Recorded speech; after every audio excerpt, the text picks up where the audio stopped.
Sinabi ni Kim Chiu sa'yo. Mm. Pwede naman akong dedmahin. Ba't nagdahil ng buti pinapasok kayo? Hey guys, good morning. Ayan, another update tayo kay Kim Chiu. Grabe si OG Diaz, no? Ang tagal na ng panahon pero inungkat pa rin niya yung mga nakaraan. Porkit ba nag-trending, porkit ba nabash si Kim, so parang ginagatungan na naman nila. Imagine mo, ang tagal na nito, inungkat pa rin niya yung mga nasabi ni Kim noon. Dapat hindi ganun. Bias journalism. Ayon sa mga nagko-comment, bias journalism. Pumanda ka at OG Diaz. Sabi niya, patay ka. Tsak na wawasakin ka ng mga feed trolls ng ABS-CBN. Grabe oh.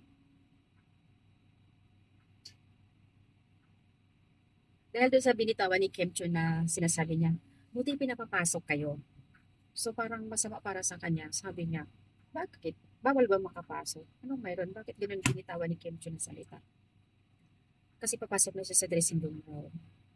Lang, ang tagalan nito, inuulit pa rin ni OG Diaz para lang mayroon siyang mai-content, para lang mayroon siyang mai-vlog. Ang tagal na nito.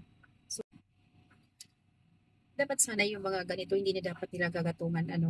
In fairness naman ang tagal na nito pero inungkat pa rin ni OG Diaz. Yung pagsabi ni Kim na, mabuti pinapapasok kayo, parang ganun. So, sensitive para sa kanila. Bakit?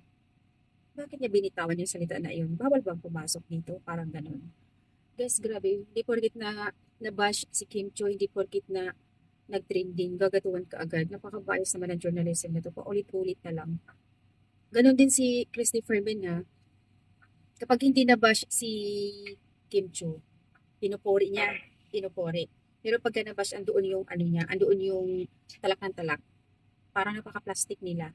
Kasi, para may ma-content sila, para mayroon silang ma-vlog, ma-public sa mga netizens na si Kim ganon.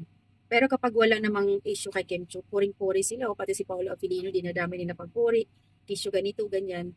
Pero kapag ka nababash, andoon na naman sila, nag-iingay.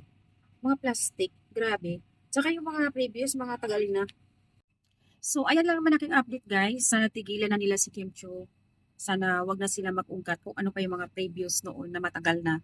Dahil lang doon sa nabash si Kim. So, parang inuungkat lang na naman nila yung mga nakaraan. Dapat hindi ganun.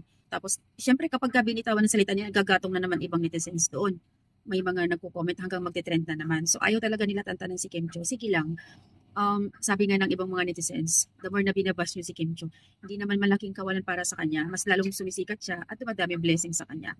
Siguro nga dahil ginawa nila para magkakaroon ng content, i-vlog nila, dahil nga doon sila humahakot ng views, si Kim Chiu naman, kahit naman hindi mag-vlog, kahit hindi naman ginagawa yun, talagang impact na sa kanya yung blessings, may mga business pa. So, ayan lang guys sa kanyang update, para nakakairita lang doon sa binitawan ni OG Diaz. Tapos pagdating kay Christopher Min naman, pag nabash, tatalak ng tatalak, gagatungan. Kapag hindi nabash yun yung sinasabi niya, sasabihin kagad, magandang ginawa ni Kim, maganda, okay yung ganito. Parang pinupuri nila na to the max talaga. Diba? Napaka-plastic bias talaga. Ay, nakaka-stress. Dapat itigilan nila yung pambabash kay Kim Chiu. Walang di, malaking kawalan yung para sa kanya. Kayo, yung mga ibang dyan na humahakot lang, kukontent lang para magkakaroon ng views para kumikita. Sabi nga ng iba, kahit na ikukontent yun sa iba-vlog nyo siya, kikita man kayo, pero yun nga, ang balik sa inyo. Kasi si Kim, kahit na hindi magbablog yan, kahit hindi yan magkukontent na kung ano, sapat na, kumbaga, limpak-limpak na yung kanyang achievement. Kumikita na siya, dami niyang pera.